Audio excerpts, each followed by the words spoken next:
মুকুন্দ সেবৈকং স্পৃহাহীন। ভারতবর্ষ হলো পৃথিবীর প্রাঙ্গণ। কিরকম? এক যে বেলডাঙ্গার কার্তিক মহারাজ, পরশুদিন নাম বলছিলাম, যার নাম প্রদীপ্তানন্দ স্বামী, ভারত সেবার সঙ্গে বড় সাধু, দারুণ।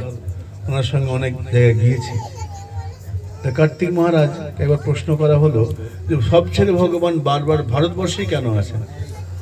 উনি বলছেন আসবেই তো। কেন? বলে আকাশে এরোপ্লেন দেখেছো? হ্যাঁ এরোপ্লেন। আকাশে এরোপ্লেন দেখেছে? বলে হ্যাঁ এরোপ্লেন দেখেছি। এরোপ্লেন খুব ঘুরছে, কিন্তু এরোপ্লেন সব জায়গায় নাবে না। এরোপ্লেন কোথায় নাবে? না, এরোপ্লেন নাবার মতো জায়গা থাকতে হবে। সেটা কি বলে? এয়ারপোর্ট। এয়ারপোর্টে এরোপ্লেন নাবে, সব জায়গায় নামবে না, এয়ারপোর্টেই এরোপ্লেন নাবে। ঠিক তেমনি ভগবান বৈকুণ্ঠ থেকে এসে কোথায় নামবেন? ভগবানের জায়গা হলো কোনটা? ভারতবর্ষ। ভারত প্রাঙ্গণ ভারতাজিরি মুকুন্দ সেবৈকম, যেখানে মুকুন্দের ভগবানের সেবা খুব করে হয়, যেখানে দেবতাত্মা হিমালয় রয়েছে, হিমালয় পর্বত, দেবতাত্মা হিমালয়, যেখানে সপ্ত পবিত্র নদী রয়েছে, গঙ্গে চ যমুনে চৈব গোদাবরী সরস্বতী নর্মদে সিন্ধু কাবেরী জলেস্মিন সন্নিধিম কুরু।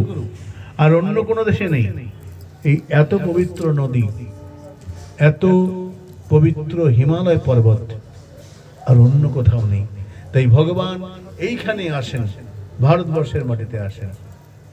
সম্ভবামি যুগে যুগে, ভগবান বারবার যুগে যুগে এই ভূমিতে আসেন। কেন? ভারতবর্ষ পৃথিবীর প্রাঙ্গণ, ভারতাজিরি জৈর জনলব্ধ, এইখানে তাই সমস্ত মানুষ জন্মগ্রহণ করতে চায়।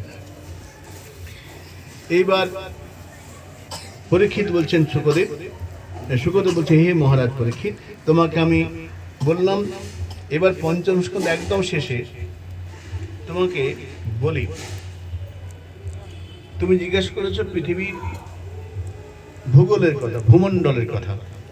সপ্ত ভূমন, 14 ভূমন, তার মধ্যে উপরে 7, নিচে 7।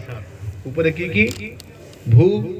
ভূলোক, ভুবলোক, স্বলোক, মহলোক, জনলোক, তপলোক আর সত্যলোক। উপরে 7টা ভুবন, 14 ভুবন, উপরে 7 ভুবন, নিচে 7টা। কি কি? তল, অতল, বিতল, সুতল, তলাতল, মহাতল, রসাতল, পাতাল। তা পৃথিবীর নিচে 7টা ভূমি, উপরে 7টা 14 হলো। এই 14 ভুবনের নিচে